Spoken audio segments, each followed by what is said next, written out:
Assalamualaikum warahmatullahi wabarakatuh. Perkenalkan, nama saya Fenty Agustin dengan NIM 2118200032 dari kelas 3B Pendidikan Matematika. Nah, di sini saya akan membahas materi bentuk aljabar.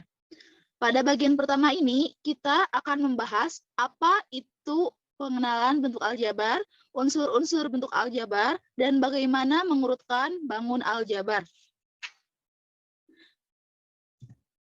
Langsung ke slide berikutnya. Di sini, apa sih itu aljabar? Apa yang disebut variabel? Apa yang disebut koefisien? Dan apa itu konstanta? Dan apa itu suku? Nah, pada pertemuan kali ini kita akan membahasnya ya. Nah, next slide. Nah, di sini ada pengertian bentuk aljabar dan unsur-unsur bentuk aljabar. Nah, yang pertama kita ke pengertian bentuk aljabar terlebih dahulu.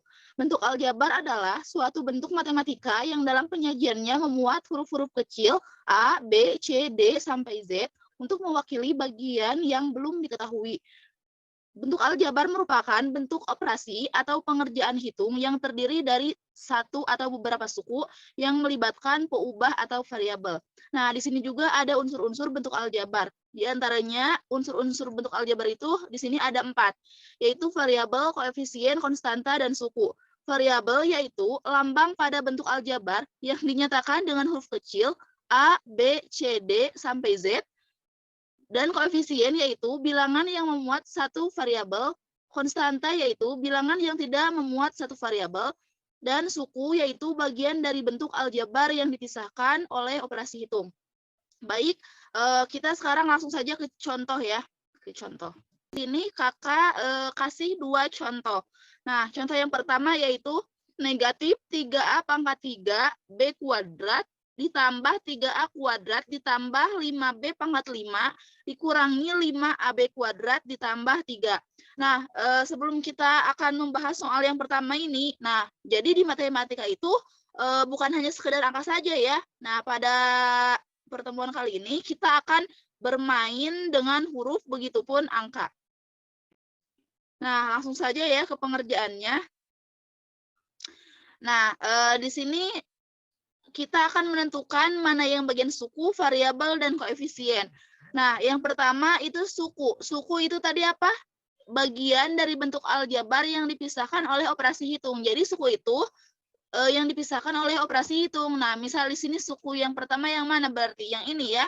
Negatif 3A pangkat 3 B kuadrat. Nah, ini berarti termasuk suku yang pertama. Kita tuliskan negatif 3A pangkat 3 B kuadrat.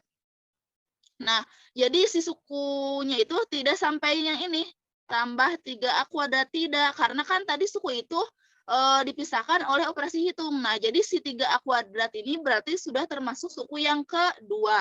Karena dipisahkan dengan tanda plus ini ya. Nah, jadi suku yang kedua itu kita tuliskan yaitu 3A kuadrat. Nah, suku yang ketiga itu berarti yang mana? Yang ini ya, 5B pangkat 5. Dan selanjutnya suku yang keempat itu yang ini, negatif 5AB kuadrat. Dan suku terakhir ini, yang 3. Ya. Nah, setelah kita menentukan sukunya, kita akan menentukan variabelnya nih.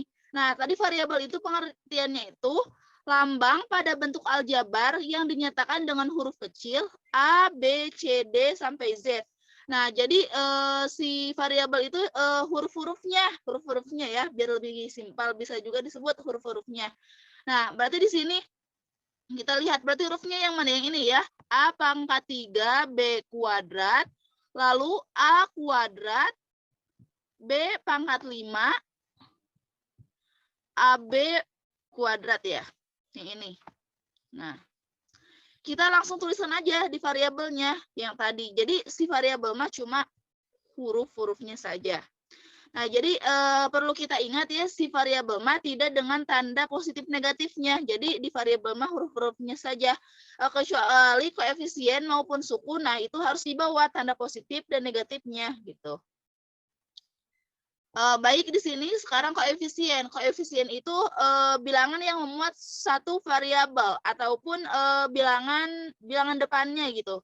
Nah, berarti di sini yang termasuk koefisien yang mana? Yang ini ya, negatif 3, lalu 3 ini, lalu 5, dan negatif 5. Kita tuliskan langsung ya di kolom ini, negatif 3, lalu positif 3, lalu positif 5, dan negatif 5.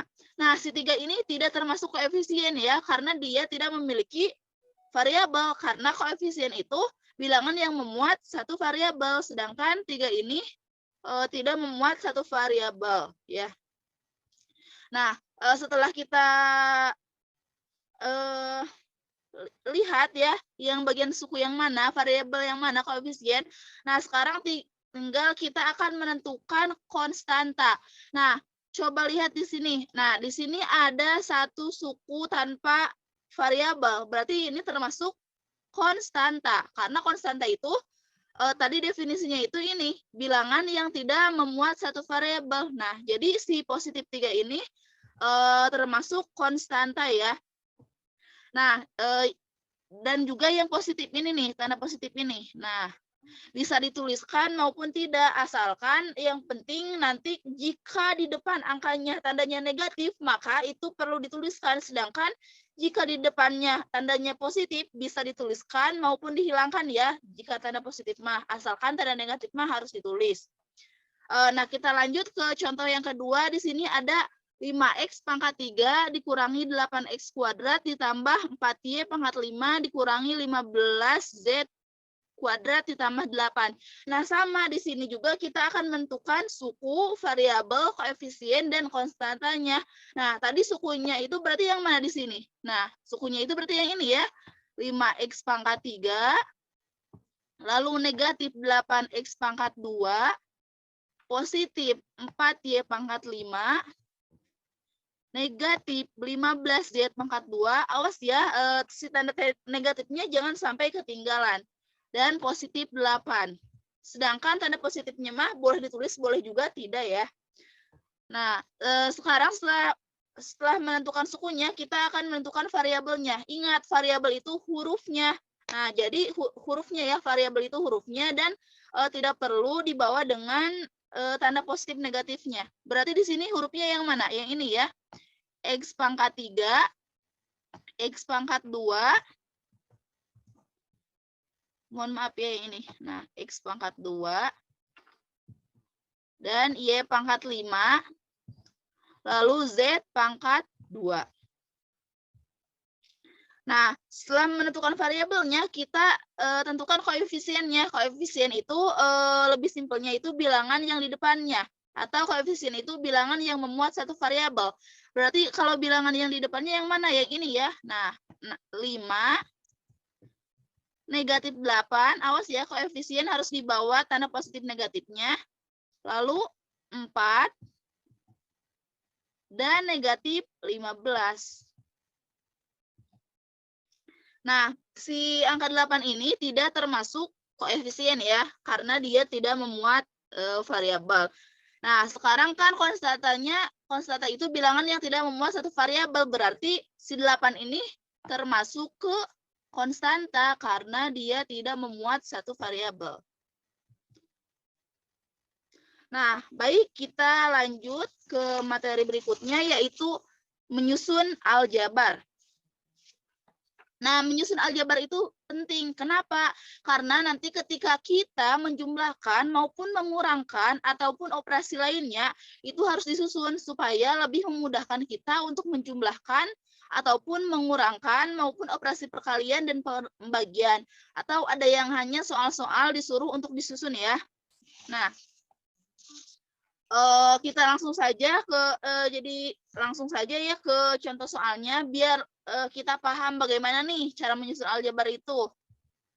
Nah, di sini Kakak kasih 3 contoh soal untuk menyusun aljabar. Nah, di sini ada prinsip yang perlu dilihat dulu untuk menyusun aljabar. Nah, prinsipnya itu cukup variabel dan pangkat. Variabelnya harus nyusun, misal dari A nih. A Misal dari A. Mohon maaf sebentar. Misal nih dari A, variabel A, B, C, D. Nah, pangkat mah harus lebih besar, yang lebih besarnya itu di depan. Misal langsung kita ke contoh soal yang pertama ya. Di sini, negatif 3A pangkat 3B kuadrat ditambah 3A kuadrat ditambah 5B pangkat 5 dikurangi 5AB kuadrat ditambah 3. Nah, berarti kita lihat dulu si apanya, si A-nya terlebih dahulu. Yang ini berarti ya, A pangkat 3, A pangkat 2, dan yang ini. Nah, berarti si pangkat yang lebih tinggi yang mana? Yang ini ya, yang A pangkat 3. Yang A pangkat 3. Nah, berarti yang kedua yang ini. Dan yang ketiga itu yang ini. Nah, yang ditulisnya A doang itu sama dengan A pangkat 1, namun tidak dituliskan. Jadi hanya cukup dituliskan A-nya saja. Nah, jadi kita susun yang pertama yang ini ya, negatif 3A pangkat 3B kuadrat. Berarti yang kedua yang mana? Yang kedua yang ini ya, ditambah 3A kuadrat. Lalu yang ini, karena ada A-nya dulu, negatif 5AB kuadrat. Dan lalu ditambah 5B pangkat 5. Dan terakhir yang ini ditambah 3.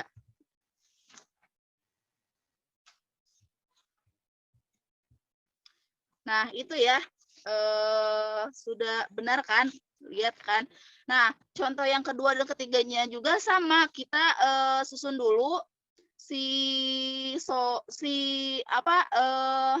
variabel yang perlu didahulukan, misal harus nyusun ya, misal A, B, C, misal kalau X, Y, berarti X dulu, Y dulu. Nah, kita lihat pangkatnya terlebih dahulu. Nah, setelah jika pangkat yang pertama itu sama ya dengan yang keduanya sama. Nah, kita lihat dulu yang ke variabel yang keduanya, pangkatnya yang lebih besar yang mana. Nah, gitu.